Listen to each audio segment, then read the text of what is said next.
President Donald ট্রাম্পের হুমকির পরও নিজের অবস্থানে অনড় রয়েছেন স্পেনের প্রধানমন্ত্রী পেড্রো সানচেজ। বুধবার টেলিভিশনে সম্প্রচারিত এক ভাষণে সানচেজ স্পষ্ট জানান, কারো হুমকির কাছে মাথা নত করবে না স্পেন। বিশ্বের জন্য ক্ষতিকর এমন কোনো কিছু সহযোগী হবে না তারা। এদিকে কানাডার প্রধানমন্ত্রী মার্ক কার্নি ইরানে হামলাকে আন্তর্জাতিক আইনের সঙ্গে অসামঞ্জস্যপূর্ণ বলে আখ্যায়িত করেছেন।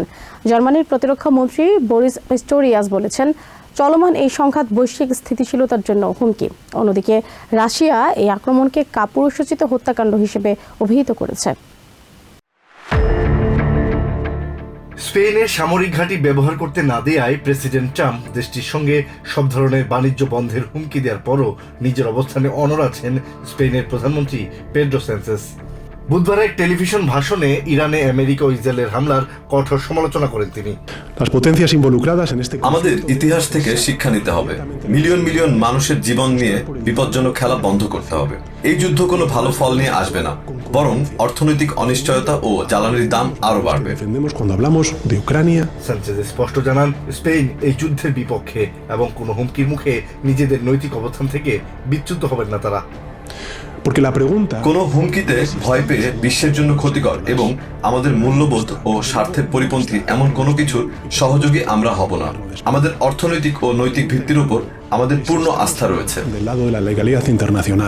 একই দিনে অস্ট্রেলিয়ার সিডনিতে এক সংবাদ সম্মেলনে কানাডার প্রধানমন্ত্রী মার্ক কার্নি মধ্যপ্রাচ্যে আমেরিকা ও ইসরায়েলের কর্মকাণ্ডকে আন্তর্জাতিক আইনের সঙ্গে অসামঞ্জস্যপূর্ণ হিসেবে বর্ণনা করেন।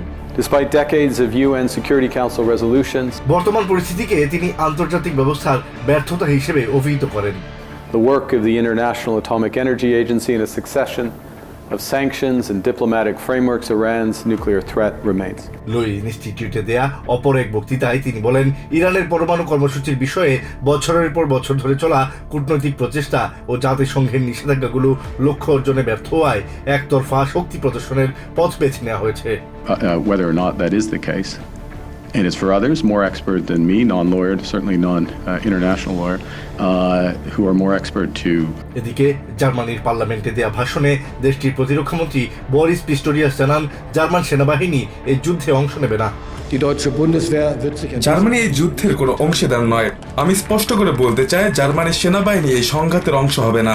পরিস্থিতি শান্ত করতে এবং সহিংসতার বিস্তার রোধে আমরা সব ধরনের প্রচেষ্টা চালিয়ে যাব। পিস্টোরিয়াস বর্তমান পরিস্থিতিকে পুরো অঞ্চলের জন্য এক ভয়াবহ অস্থিরতা হিসেবে বর্ণনা করেন এবং জোর দিয়ে বলেন, সামরিক শক্তি দিয়ে সব সমস্যার সমাধান সম্ভব নয়। অন্যদিকে রাশিয়ার পররাষ্ট্র মন্ত্রণালয়ের মুখপাত্র মারিয়া জাখারোভা মস্কোতে এক বিবৃতিতে ইরানে হামলার তীব্র নিন্দা জানান।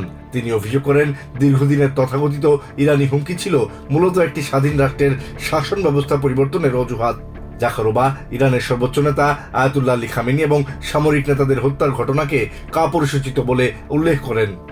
неспровоцированного, подчеркну, нападения США и Израиля.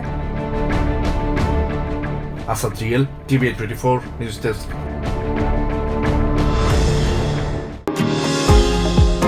নিউ ইয়র্ক থেকে সম্প্রচারিত TVN 24 টেলিভিশন বিশ্বজুড়ে বাঙালির কণ্ঠস্বর।